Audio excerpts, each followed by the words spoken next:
Assalamu alaikum. Hello everyone. How are you? I think all of you are well. তো যাই হোক, তোমরা সবাই ভালো আছো, ভালো থাকো এই কামনা করি, এবং এই কামনা করেই আজকের লেসন বা আজকের গ্রামারটি শুরু করতে চাই। বরাবরের মতোই আবারও, যেহেতু গত দিন আমরা অ্যাসার্টিভ টেস্ট ইন্টারোগেটিভ করিয়েছিলাম এবং কিছু অংশ বাকি ছিল, আমরা লাস্ট পার্টটা আজকে করব, এবং এর সাথে যদি পারি তাহলে অ্যাসার্টিভ টু এক্সক্লামেটরি এটাও করার চেষ্টা করব। তো তোমরা সবাই প্রস্তুত হও এবং খাতা কলম নিয়ে বসে পড়ো, এবং তোমরা অবশ্যই মনোযোগ দিয়ে শোনার চেষ্টা করবে, বোঝার চেষ্টা করবে। তো দেখো, অ্যাসার্টিভ টু ইন্টারোগেটিভের বেসিক আইডিয়া তোমাদের দেওয়া হয়েছিল এবং 3টা রুল করানো হয়েছিল। আজকে আমরা 4র্থ রুলটি করানোর চেষ্টা করব।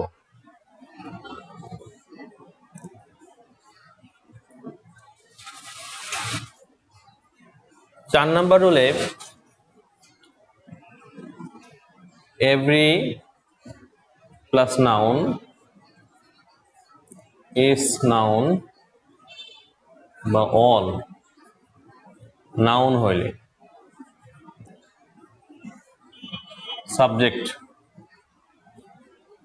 যদি অ্যাসার্টিভ বাক্যে সাবজেক্ট হিসেবে every plus noun, is noun বা অল নাউন থাকে, তাহলে সেক্ষেত্রে আমরা ইন্টারোগেটিভ করার সময় কি করব? Is there any, is there any plus নাউনটি লিখব সিঙ্গুলার, এরপরে হু প্লাস বাকি অংশ নেগেটিভ। বাক্যটিকে ইন্টারোগেটিভকে এভাবে করতে পারো। অ্যাসার্টিভ বাক্যে যদি এটা থাকে তাহলে আমরা ইন্টারোগেটিভ বাক্যে এটা করব, অর্থাৎ ইজ দেয়ার এনি, এরপরে নাউনটা বসাবো এবং নাউনটা সিঙ্গুলার হবে, এরপরে হু বাকি অংশ নেগেটিভ। এটা আমরা এভরিবডি, এভরিওয়ান এগুলোর ক্ষেত্রে করেছিলাম, কিন্তু এক্ষেত্রে এভরিওয়ান বা এভরিবডি না থেকে নাউনটা থাকবে, যে কোনো একটা নাউন থাকতে পারে। যেমন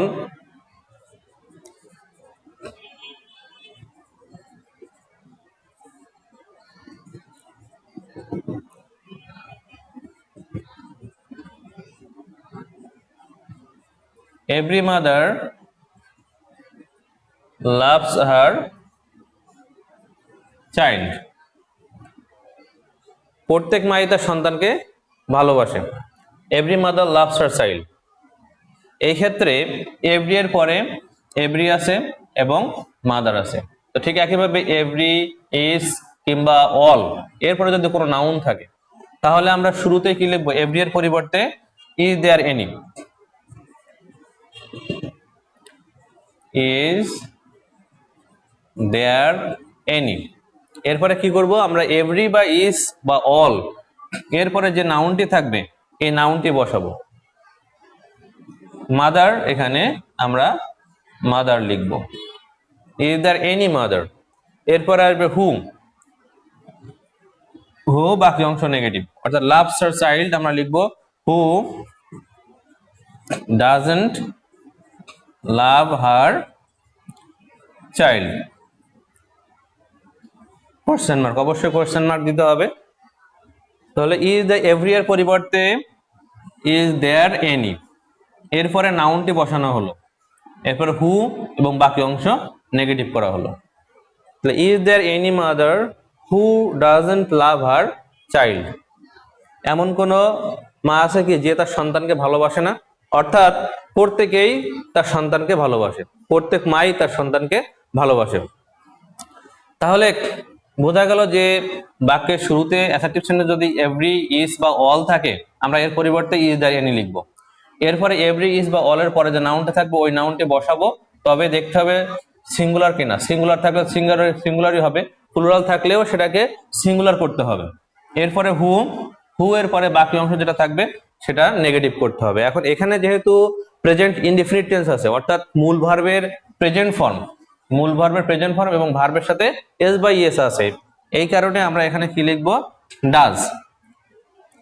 যদি এখানে পাস্ট হতো তাহলে ডিড লিখতে পারতাম, বা এই জাতীয় এভাবে মানে পর্যায়ক্রমে একটু চেঞ্জ হবে। তো যাই হোক, এখানে তাহলে বোঝা গেল যে এভরি, ইস বা অল এরপর পরিবর্তে আমরা ইজ আর এনি লিখবো এবং পরবর্তীতে তার নাউনটি বসাবো এবং এরপরে হু প্লাস বাকি অংশটাকে নেগেটিভ করব, তাহলে উভয়ের অর্থের সাথে মিল থাকবে এবং আমরা অ্যাসার্টিভ টু ইন্টারোগেটিভে পরিণত করতে পারবো।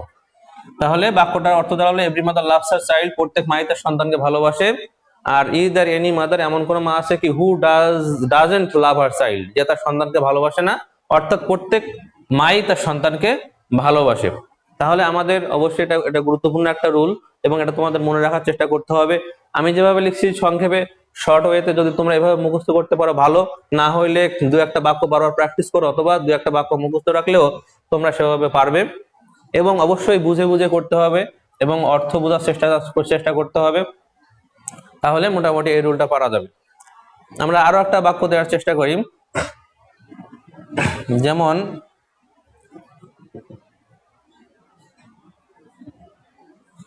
All men hate a liar,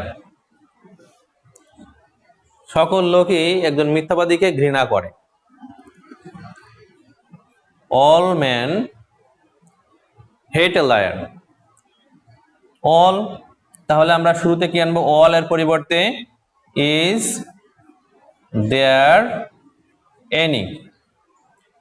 এখানে অল প্লুরাল বহুবচন, এই কারণে এখানে মেনটা কি করা হয়েছে, ম্যান থেকে মেন, ম্যান এর প্লুরাল ফর্ম হলো মেন। ক্লাস 7-এ যারা আছে অনেকে হয়তো এই বিষয়টা জানে না, আবার অনেকেই জানে। ম্যান এর প্লুরাল হলো মেন, অতএব এটা বহুবচন আছে প্লুরাল, আমাদের কি করতে হবে, সিঙ্গুলার করতে হবে, নাউনটি হবে সিঙ্গুলার, অর্থাৎ ইজ দেয়ার এনি মেন না লিখে আমরা লিখবো ম্যান। এখানে আছে মেন, আমরা লিখবো man. Is there any man who, যেহেতু সিঙ্গুলার করা হয়েছে এই জন্য এখানে ডাজ আসবে, who doesn't hate a liar. Is there any man who doesn't hate a liar, যেহেতু এখানে ম্যান সিঙ্গুলার করা হয়েছে এই কারণে এখানে ডাজটাকে আনা হলো। তো এমন কোন লোক আছে কি যে মিথ্যাবাদীকে ঘৃণা করে না, অর্থাৎ প্রত্যেকেই কিংবা সকলেই মিথ্যাবাদীকে ঘৃণা করে। তাহলে আশা করি তোমরা বুঝতে পারছো এবং এক্সাম্পল গুলো দেখলে বা এক্সাম্পল গুলো একটু নাড়াচাড়া করলে, প্র্যাকটিস করলে এই বিষয়টি বোঝা অতীব সহজ।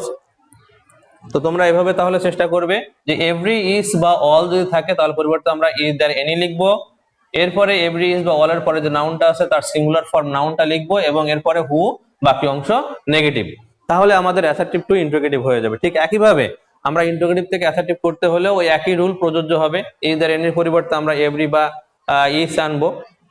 যদি হ্যাঁ এক্ষেত্রে এমন মনে করতে পারো যে আমি এভরি আনবো নাকি ইজ আনবো, তুমি যে কোনো একটা আনতে পারো, অর্থ অনুযায়ী যে কোনোটা এনে যাতে বাক্যের সাথে সঙ্গতিপূর্ণ ওয়ার্ড লিখে তোমরা বাক্যটা তৈরি করবে।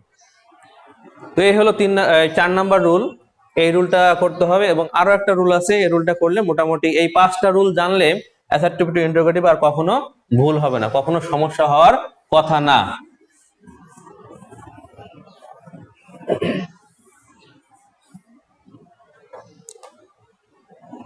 পাঁচ নাম্বার রুলে দেখো, যদি অ্যাসার্টিভে নো থাকে তাহলে ইন্টারোগেটিভে তোমরা কি লিখবে, এনি। নেভার থাকলে লিখবে এভার। নাথিং থাকলে লিখবে এনিথিং।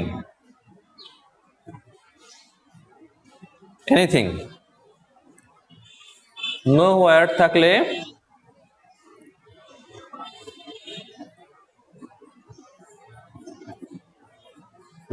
থাকলে এনিহোয়্যার।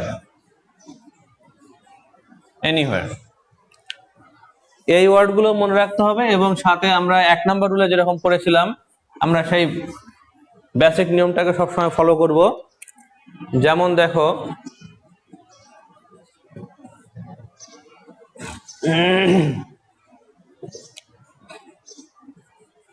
I have nothing to say.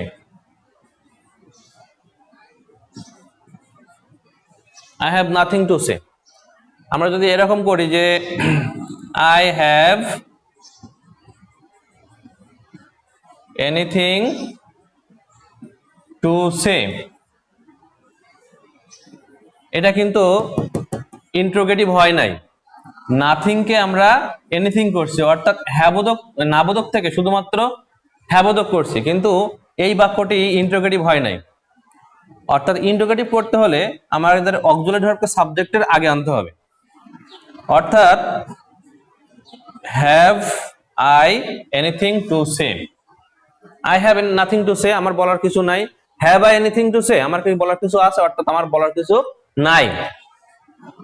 অর্থাৎ আমরা যদি শুধু নো বা নেভার, নাথিং এগুলো পরিবর্তে এই ডান পাশের ওয়ার্ড গুলো বসায় দিই, তাহলে কিন্তু সেটা কি হবে, সেটা নেগেটিভ থেকে অ্যাফার্মেটিভই হবে, ইন্ট্রোগেটিভ হবে না। তাহলে ইন্ট্রোগেটিভ করার জন্য কি করতে হবে, সে আগের শর্ত অর্থাৎ অক্সিলারি ভার্বকে সাবজেক্টের আগে আনতে হবে। অর্থাৎ এখানে আই এর পূর্বে হ্যাভ আসছে, এবং এখানে তো নেগেটিভ দেয়া যাবে না, মানে হ্যাভেন্ট এটা লেখা যাবে না। কারণ কি, কারণ হলো এখানে নাথিং নিজেই নেগেটিভ, অতএব নেগেটিভ হলে সেটা অ্যাফার্মেটিভ হয়। এটা আমরা আগে শিখছি, যদি কোনো বাক্যে নো, নেভার, নাথিং, নাইদার বা নো হওয়ার, নো জাতীয় নেগেটিভ জাতীয় কোনো শব্দ থাকে, তাহলে ইন্টারোগেটিভ করার সময় কোনো নট বসানো যাবে না। এটা তোমাদেরকে আমি বলেছিলাম কিংবা লিখে দিয়েছিলাম, অতএব সেটাও মাথায় রাখতে হবে। মোটামুটি এই 5টা রুল মাথায় রাখতে পারলে বা বুঝতে পারলে আশা করি যে অ্যাসার্টিভ টু ইন্টারোগেটিভ আর কখনো সমস্যা হবে না।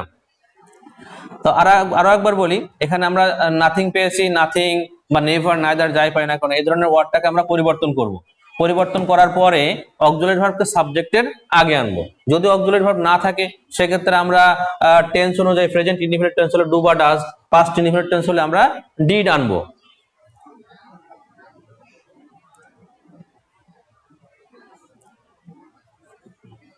আরো একটা বাক্য দেখা যাক, যে I have no pen, I have no pen, আমার কোনো কলম নাই, আই হ্যাভ নো পেন। তাহলে ইন্টারোগেটিভে কি আসবে, আমাদের প্রথমেই অক্সিলারি ভার্বকে খুঁজতে হবে। অক্সিলারি ভার্ব এখানে আছে হ্যাভ, অতএব হ্যাভটাকে আমরা আগে আনবো।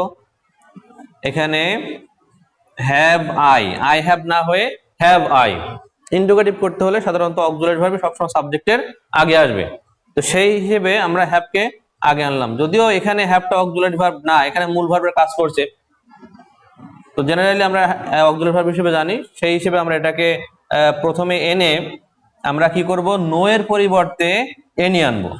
Have I any pen, have I any pen, আমার কি কোনো কলম আছে, অর্থাৎ আমার কোনো কলম নাই, I have no pen.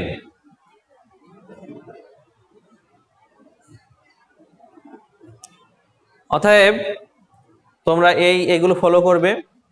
No, no থাকলে এনি, নেভার থাকলে এভার, তারপর নাথিং থাকলে এনিথিং, নো হোয়ার থাকলে এনিহোয়ার, এই ধরনের ওয়ার্ডগুলো দেওয়ার চেষ্টা করতে হবে।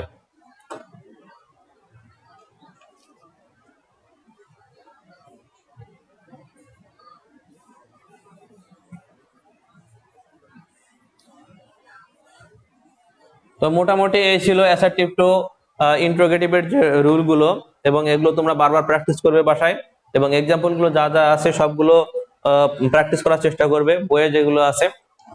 তো আমরা এবার এখন অ্যাসার্টিভ টু এক্সক্লামেটরি করার চেষ্টা করব। তোমাদের সিলেবাসে অ্যাসার্টিভ টু এক্সক্লামেটরি কিংবা এক্সক্লামেটরি টু অ্যাসার্টিভ এই ভাইস ভার্সাটা তোমাদের সিলেবাসে আছে। অর্থাৎ আমরা এখন যেটা করব, অ্যাসার্টিভ টু এক্সক্লামেটরি,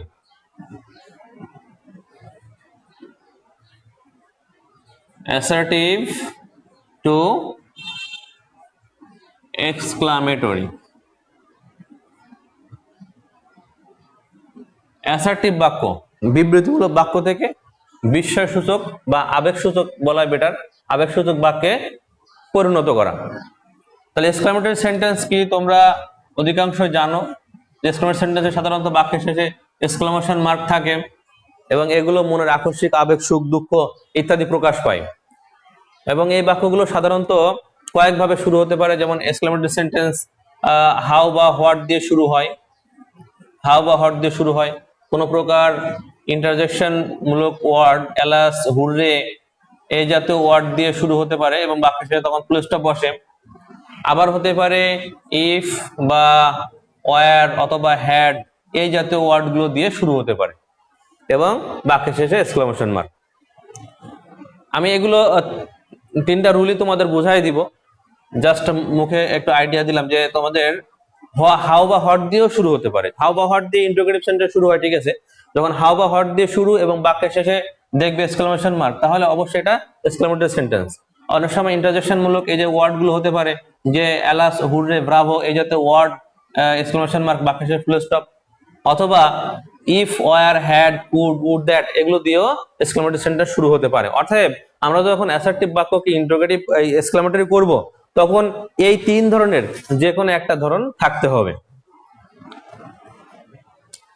তো প্রথমে আসি, হাউ বা হোয়াট দিয়ে যদি থাকে মানে করতে হয়, তাহলে কিভাবে করতে হবে। যেমন দেখো,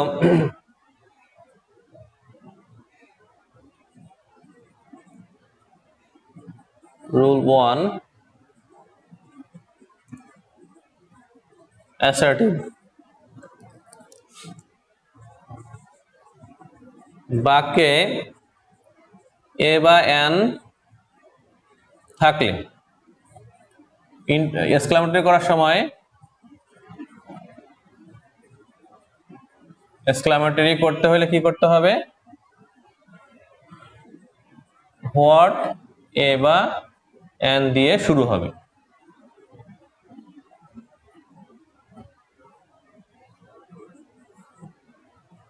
বাক্যে যদি এ বা এন না থাকে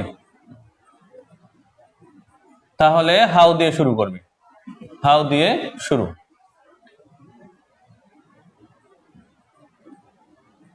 হাউ দিয়ে শুরু হবে। এরপরে আরো একটা জিনিস খেয়াল করতে হবে যে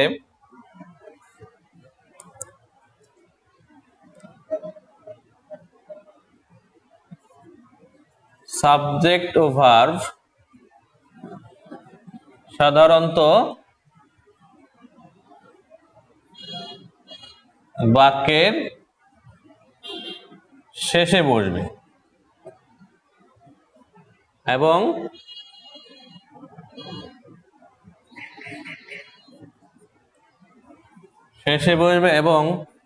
সো, টু, মোস্ট, ভেরি ইত্যাদি উঠে যাবে। এই জিনিসটা খেয়াল করতে হবে। অ্যাসার্টিভ সেন্টেন্সে যে সাবজেক্ট ভার্ব এটা সাধারণত বাক্যের শেষে যেয়ে পড়বে, আর সো, টু, মোস্ট, ভেরি অর্থাৎ খুব, বেশি এমন বোঝায়, এমন শব্দগুলো উঠে যাবে। তাহলে একটা বাক্য দেখলে তোমরা আসলে ক্লিয়ার হবে। রুলটা দেখে অতটা ভালো বোঝা যায় না, তো তারপরে রুলটা শর্ট হয়তো মনে রাখতে হবে যে এ বা এন থাকলে, এ বা এন সাধারণত বাক্যের মাঝে, নট বাক্যের শুরুতে। বাক্যের শুরুতে না, বাক্যের মাঝের দিকে যদি এ বা এন থাকে অর্থাৎ ভার্বের পরে, তাহলে আমরা হোয়াট, এ বা এন দিয়ে শুরু করবো, আর এ বা এন না থাকলে হাউ দিয়ে শুরু করব। তো আমরা এক্সাম্পল দেখলে অবশ্যই ক্লিয়ার হতে পারবো। এক্সাম্পল দেখো, যেমন it is a very nice bird. It is a very nice bird, এটা হলো অ্যাসার্টিভ।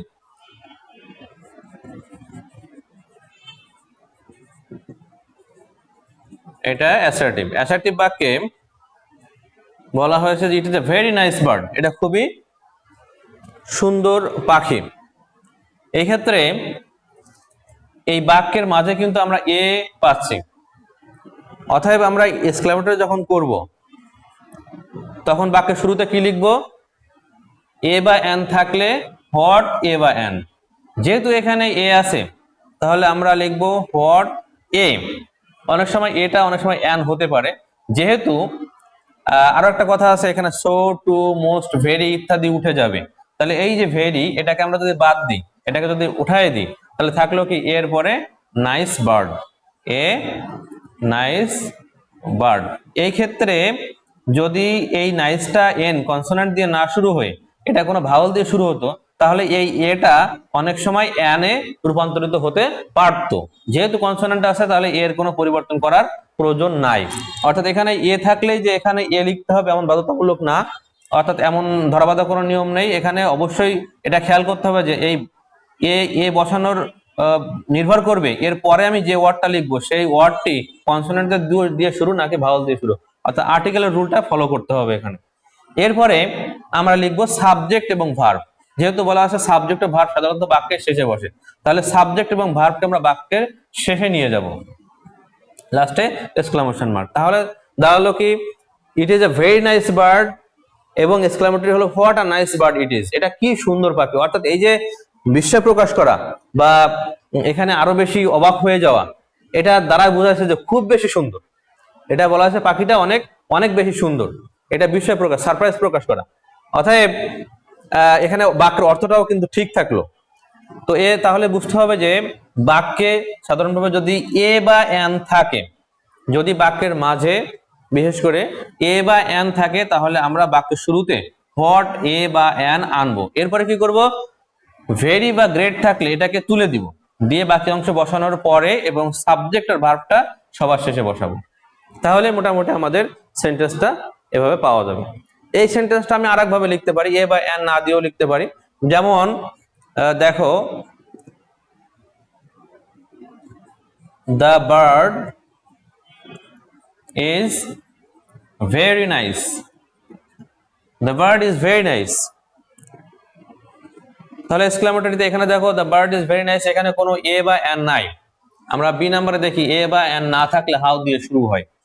অর্থাৎ এই বাক্যে যেহেতু বাক্যের মাঝে কোনো এ বা এন নাই, অতএব আমরা এখানে কি দিয়ে শুরু করব, হাউ। আগে ছিল কি হোয়াট এ বা এন, কিন্তু এখানে আমরা শুরু করছি কি হাউ। যেহেতু এই বাক্যে কোনো এ বা এন নাই, তোমরা ভালো করে বোঝার চেষ্টা করবে, মনোযোগ অন্যদিকে দিবে না, মনোযোগ দিলে অবশ্যই বুঝতে পারবে। তো এখানে হাউ দিয়ে শুরু করলাম, হাউ দিয়ে শুরু করার পর আমি শুরু করব কোথা থেকে, the bird is very nice কোন জায়গা থেকে, আমরা শুরু করব এখান থেকে। অর্থাৎ ভেরি বা গ্রেট যেখানে আছে, ভেরি বা গ্রেট এখান এটা বাদ দিয়ে বাকি অংশ কি নাইস। কারণ আমরা দ্য বার্ড কিংবা ইজ এটা আমরা লিখবো না আগে, যেহেতু এক্সক্লেমেটরি সেন্টেন্সে এই হাউ বা হট দিয়ে শুরু হলে সাবজেক্ট এবং ভার্ব বাক্যের শেষে বসে, অতএব আমরা এটা পরে বসাবো, আগে দেখবো বাকি অংশটাকে বসানোর চেষ্টা করব। ভেরি বা গ্রেট ভেরি উঠে গেলে এখানে থাকবে, এখানে আরো একটা ওয়ার্ড লেখা হয় নাই, গ্রেট হতে পারে, GREAT, great, great, so too most very great ইত্যাদি উঠে যাবে। যাই হোক, এই ভেরি গ্রেট বা সো টু মোস্ট এগুলো যদি থাকে, তাহলে এটা উঠে গিয়ে থাকলো কি নাইস, হাউ নাইস, কি সুন্দর বা কত সুন্দর, the bird is, how nice the bird is, পাখিটি কত সুন্দর।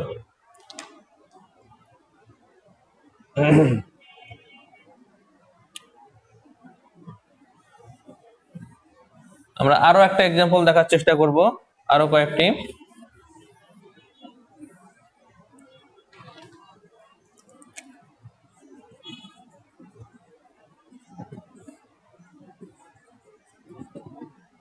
অ্যাসার্টিভে এমন হতে পারে যে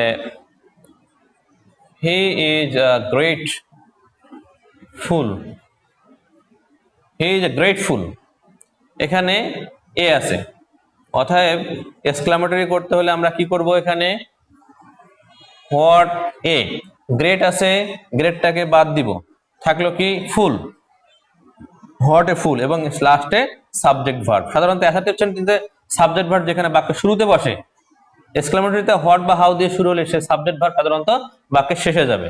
তাহলে হি ইজ, অর্থাৎ what a fool he is. আবার হতে পারে he is so unhappy, so বলতে এখানে খুব বোঝাচ্ছে, so he is so unhappy, সে খুবই অসুখী। এখানে এক্সক্লেমেটরটা কি হবে?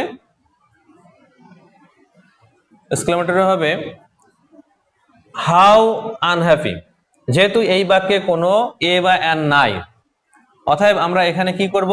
এ বা অ্যান না থাকলে হাউ দিয়ে শুরু করব, এরপরে সো উঠে যাবে, সো উঠে গিয়ে থাকলো কি? Unhappy, how unhappy. তারপরে সাবজেক্ট এবং verb, he is, how unhappy he is, সে কত অসুখী। অর্থাৎ তাহলে হি ইজ সো আনহ্যাপি, সে খুবই অসুখী। আশা করি তোমরা বুঝতে পারছো এই যে রুলটা। এখানে সাধারণত বাক্যে এ বা এন থাকলে আমরা হোয়াট এ বা এন দিয়ে শুরু করব, যেখানে এ বা এন নাই সেখানে আমরা হাউ দিয়ে শুরু করব, এবং so, too, very, most, great এই জাতীয় ওয়ার্ড গুলোকে বাদ দিয়ে দিব, আর সাবজেক্ট ভার্বকে বাক্যের শেষে বসাবো। তাহলে মোটামুটি এই হলো অ্যাসার্টিভ টু ইন্টারোগেটিভের একটা রুল। এরপরে আমরা আরো একটা রুল দেখার চেষ্টা করব।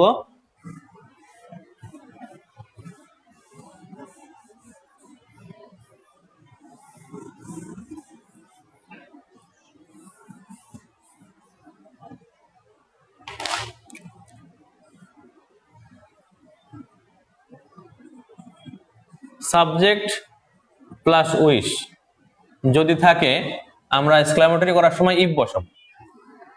আবার সাবজেক্ট প্লাস উইশ এবং ওয়ার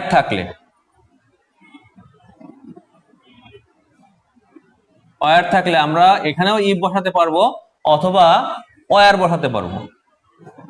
আবার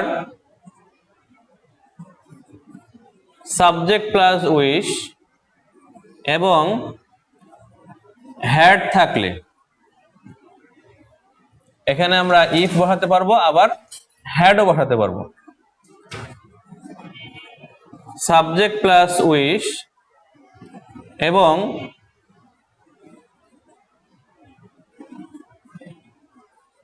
could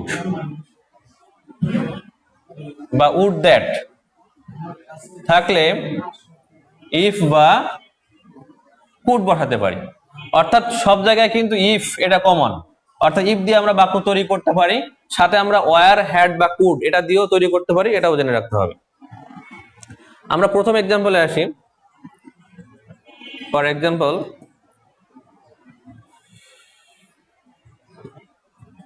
assertive, I wish I sang a song. I wish I sang a song. ইচ্ছা পোষণ করা, বা আমি যদি গান গাইতে পারতাম এমন বুঝাই। অর্থাৎ এক্সক্লেমেটর আমরা যখন করব তখন আমরা লিখব ইফ আই স্যাং এ সং, লাস্টে এক্সক্লেমেশন মার্ক। তাহলে বাক্যটি এক্সক্লেমেটরিতে পরিণত হয়ে গেল। অর্থাৎ আমি যদি গান গাইতে পারতাম, এখানে সাবজেক্ট প্লাস উইশ, এই সাবজেক্ট প্লাস উইশের পরিবর্তে এখানে ইফটাকে লেখা হলো, এবং ইফের পরে কি বসবে? বাকি অংশ যা আছে তাই বসে যাবে। এখানে দুইটা সাবজেক্ট দুইটা ভার্ব, আমরা সাবজেক্ট প্লাস উইশের পরিবর্তে আমরা শুধুমাত্র ইফ লিখব, ইফ আই স্যাং এ সং।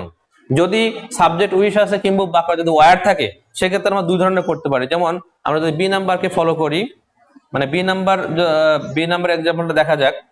যেমন I wish I were a king, এক্ষেত্রে ওয়ার হবে, আয়ের পরে যদি ওয়াজ হয় এখানে ওয়ার হবে, I wish I were a king. Exclamatory সেন্টেন্সের সাবজেক্ট প্লাস উইশ এর পরিবর্তে নিয়ম লেখা আছে কি? ইফ।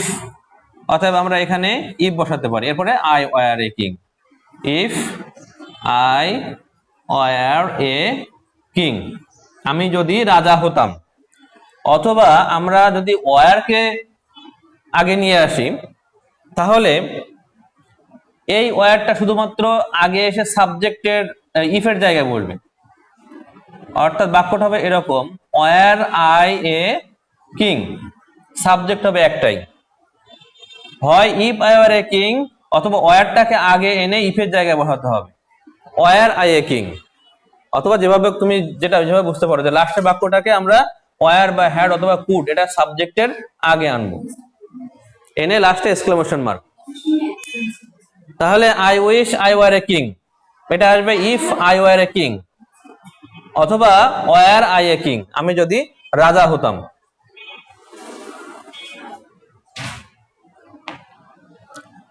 আমরা আরো একটা বাক্য দেখি।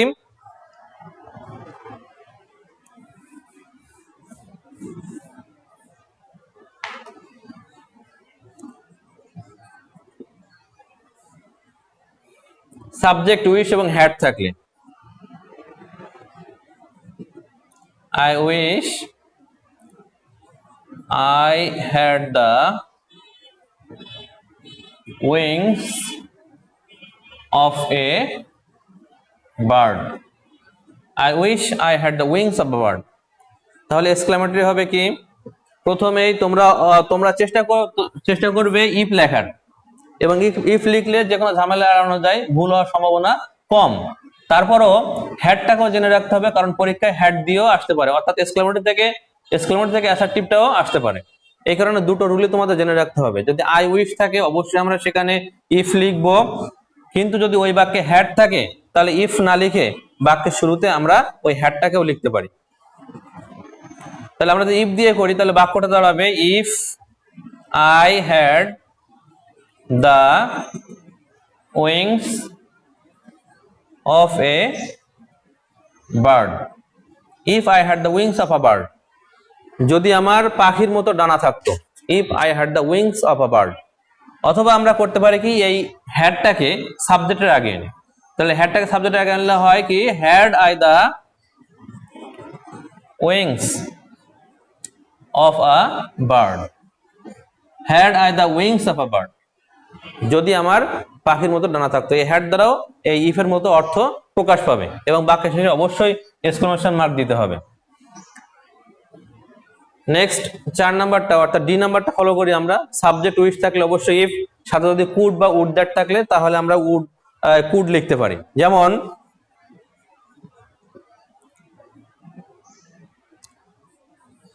Would that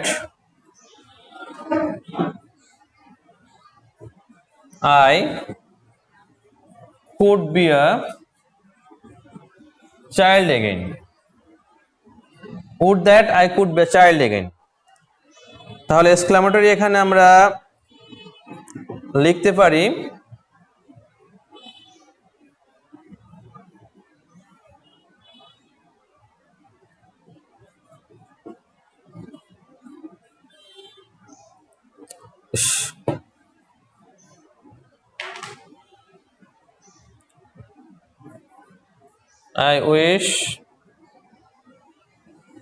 I wish I could be a child again। এখানে আমরা লিখব কি, could অথবা if I could be a child again, আমি যদি আবার শিশু হতে পারতাম। অথবা এখানে তোমরা ইফ না লিখে এখানে কুডও আনতে পারো, could I be a child again, could I be a child again। এখানে একটু ভুল হয়েছে, এই উডটা এখানে থাকবে না, অর্থাৎ সাবজেক্ট প্লাস উইশ এবং বাক্যে কুড থাকলে ইফ বা কুড লিখতে পারি, আবার উড দ্যাটও লেখা যায় এক্সক্লেমেটরিতে। অতএব সাবজেক্ট প্লাস উইশ আছে, এখানে আমরা ইফ লিখবো, অথবা কুডটাকে আগে আনতে পারি, অথবা আবার উড দ্যাটও আনা যায়। তাহলে এই দুইটা দেখতে হবে। মোটামুটি এই 4টা রুল, অর্থাৎ উইশ থাকলে আমরা ইফ কিংবা হ্যাড, ওয়ার বা কুড বসাতে পারি, এটা আমাদের জেনে রাখতে হবে। তো মোটামুটি এইগুলো করলে আশা করি অ্যাসার্টিভ টু এক্সক্লেমেটরি তোমাদের সমস্যা হবে না। আরো একটা রুল আছে, এটা আমরা পরবর্তীতে জানানোর চেষ্টা করব। তো আজ এ পর্যন্ত, তোমরা ভালো থাকো এবং তোমাদের হোমওয়ার্ক গুলো করো। হোমওয়ার্ক থাকবে অ্যাসার্টিভ টু এক্সক্লেমেটরি যে এক্সারসাইজ অংশ, এই অংশটুকু। আল্লাহ হাফেজ।